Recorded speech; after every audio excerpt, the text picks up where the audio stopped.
What I'm going to do next is remove the existing radio. I've written down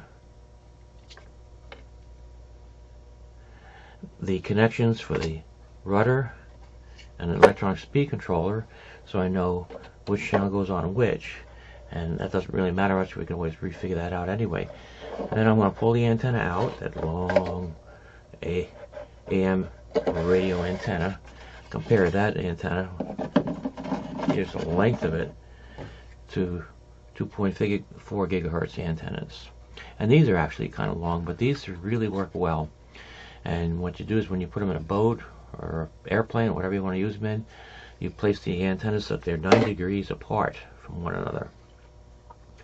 So that way, whatever direction the boat's going, if it's going away from you, you're not looking at the end of the antennas, and it's picking up a much stronger signal.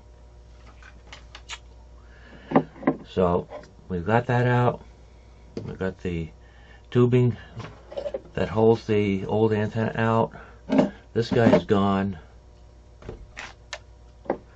And our next step is going to be basically pretty interesting and simple, is putting the new one in. Now these were held down in place. This electronic speed controller and the radio was held down in place with some cable ties. I had snipped those off before I started this video just to take a look at everything, and they'll go back in the same place once I test everything out. So I'm going to plug in the rudder and the electronic speed controller into my new receiver, put the batteries in, and test it out, and we'll see how this works.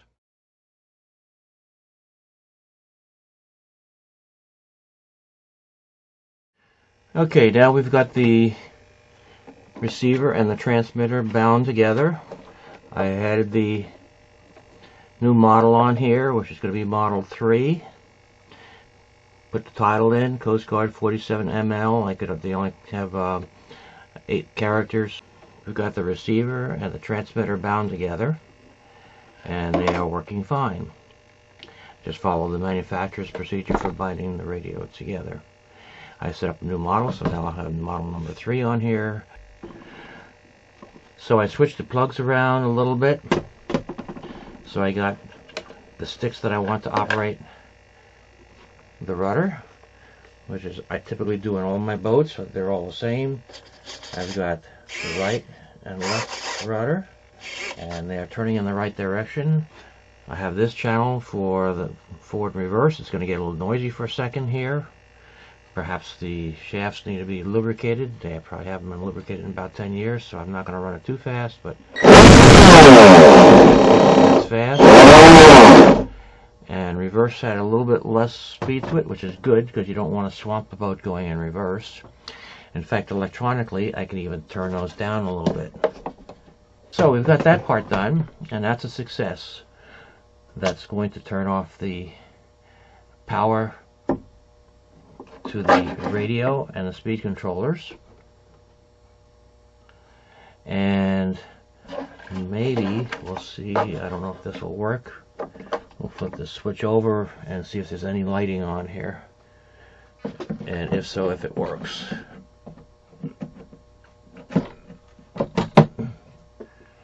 Well, I don't see anything there. Maybe I have to have I wouldn't know why, but the other switch turned on